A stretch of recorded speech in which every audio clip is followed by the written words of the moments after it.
The story begins with James happily living in a little beach cottage with his parents. One day they take a trip to London, and James's parents are eaten by a rhino from the London Zoo. With his parents dead, James is sent to live with his two aunts, Spiker and Sponge.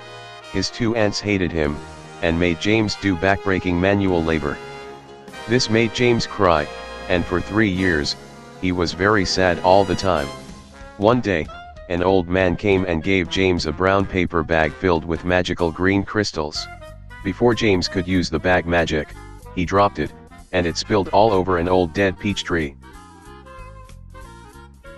The peach tree, which had been dead for years, suddenly grew a peach. The peach got bigger and bigger and bigger. It grew so big that it was larger than the house. Sponge and Spiker realized that the peach could bring in large crowds and make them lots of money. They forbid James from going near the peach, in fear that James would ruin it. One night, James came outside and walked over to the peach. He noticed a hole in it. James went inside of the large fruit.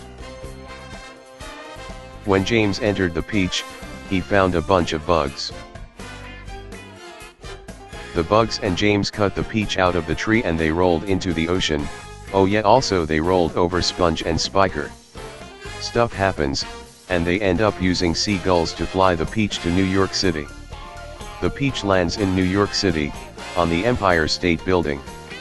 The moral of the story is who needs parents when you have bugs? 'Cause bugs are a good family, I guess. The end.